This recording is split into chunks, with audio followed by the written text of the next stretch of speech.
BCCI Indian cricket டீமை உருவாக்கல, Indian politics டீமை தான் உருவாக்கிட்டு இருக்காங்க. ஏன்னா நிறைய திறமையான பிளேயர்களை அரசியல காரணம் காட்டி ஒதுக்கிக்கிட்டே இருக்காங்க. அப்படி ஒதுக்கப்பட்ட 3 பிளேயர்ஸ் தான் இந்த வீடியோல நம்ம பார்க்க போறோம். நம்பர் 1 ஸ்ரேயஸ் ஐயர். ரீசெண்டா நடந்த 2025 சாம்பியன்ஸ் டிராஃபில இந்தியாவுக்காக அதிக ரன்கள் அடிச்சு கொடுத்ததே இவர்தான். 5 மேட்ச்ல 243 ரன்கள் அடிச்சிருந்தாரு. அதோட டொமஸ்டிக் லெவல்லையுமே ரொம்ப சூப்பரா பெர்ஃபார்மன்ஸ் பண்ணியிருக்காரு. பொதுவா ஐபிஎல் பார்த்து தான் இப்ப ஆள்லாம் எடுத்துட்டு இருக்காங்க. அந்த ஐபிஎல்லையுமே ரொம்ப நல்லா பண்ணியிருக்காரு. போன வருஷம் ஐபிஎல்ல 50+ ஆவரேஜோட சுப்மன் கில்லை விட அதிகம், 175 ஸ்ட்ரைக் ரேட்டை விட சுப்மன் கில்லை விட அதிகம் 604 ரன்களை இவர் கோச்சிருந்திருக்காரு. இன்டர்நேஷனல் T20லயுமே சுப்மன் கில்லோட ஆவரேஜ்லயே 1104 ரன்கள் அடிச்சிருக்காரு. இவ்வளவு அடிச்சு வளைச்சு கேப்டனா இருந்த ஐபிஎல்ல ஒரு டீமை ஃபைனல் வரைக்கும் கூட்டிட்டு போயுமே அவருக்கு ஆப்பர்ச்சுனிட்டிஸ் கொடுக்கப்படல. ஏன்னா வேணும்னே பிசிசிஐ அவரை சைட்லைன் பண்ணிட்டு இருக்காங்க.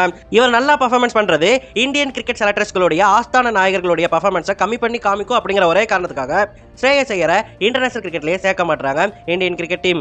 நம்பர் 2 ருத்ராஜ் கேக்வாட். சரியா பெர்ஃபார்மன்ஸ் பண்ணாததால இவரை டீமை விட்டு வெளியே அனுப்பல. கடைசியா விளையாண்ட T20 போட்டியில இவர் 49 ரன்கள் அடிச்சிருந்தாரு. அந்த கடைசி சீரீஸ்ல அவர் 133 ரன்களை 66 ஆவரேஜோட அடிச்சிருந்தாரு. அதே மாதிரி T20ல இவருடைய ஆவரேஜ் ஆனது சுப்மன் கில்லை விட அதிகம். அவரோட ஆவரேஜ் 30 தான், இவரோட ஆவரேஜ் 39. ஸ்ட்ரைக் ரேட்டுமே சுப்மன் கில்லை விட அதிகம். கேக்வாட் 143 ஸ்ட்ரைக் ரேட் வச்சிருக்காரு. ஆனா சுப்மன் கில் 139 ஸ்ட்ரைக் ரேட் தான் வச்சிருக்காரு. ரன்ஸுமே ருத்ராஜ் கேக்வாட் தான் அதிகம். ருத்ராஜ் கேக்வாட் 20 இன்னிங்ஸ்லயே 633 ரன்கள் அடிச்சிருக்காரு. ஆனா சுப்மன் கில் 21 இன்னிங்ஸ்ல 578 ரன்ஸ் தான் அடிச்சிருக்காரு. அதே மாதிரி 50ஸ்மே நம்ம ருத்ராஜ் கேக்வாட் தான் அதிகம், 4 50s அடிச்சிருக்காரு. சுப்மன் கில் 3 50s தான் அடிச்சிருக்காரு. அதோட ஆசிய போட்டிகள்ல இந்தியாவுக்காக தங்கம் வாங்கி கொடுத்திருக்காரு கேப்டனா இருந்து. இப்பேற்பட்ட தங்கத்தை வேணும்னே டீம்ல எடுக்க மாட்டாங்க, எதுக்குன்னு தான் தெரியல. ஏன்னா நான் முன்னாடி சொன்ன மாதிரி அவங்களுடைய ஆஸ்தான நாயகர்களுடைய பெர்ஃபார்மன்ஸை இவர் ஓவர் ஷேடோ பண்ணிடுவாரு அப்படிங்கிற காரணத்துக்காகவே இவரை எடுக்க மாட்டாங்க. ஸ்டாட்ஸ் மட்டும் இல்ல, திறமையிலே நான் சொல்லுவேன். இப்ப இருக்கிற பிளேயர்ஸ்ல நிறைய பேரை விட ருத்ராஜ் கேக்வாட் உண்மையிலே திறமையான பிளேயர். நீங்க ருத்ராஜ் கேக்வாட சப்போர்ட் பண்றீங்க அப்படின்னு சொன்னா மறக்காம கமெண்ட்ல சொல்லிட்டு போங்க. நான் நினைக்கிறதா நீங்க நினைக்கிறீங்க அப்படிங்கறத நான் தெரிஞ்சுப்பேன்.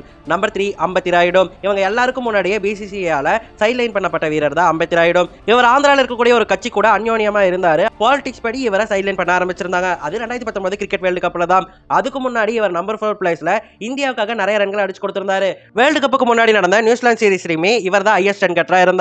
42 ஆவரேஜா வச்சிருந்தாரு. இருந்தாலுமே இவர் எடுக்க கூடாதுன்னு முடிவு பண்ணி இவருக்கு பதிலா விஜய் சங்கரை எடுத்திருப்பாங்க.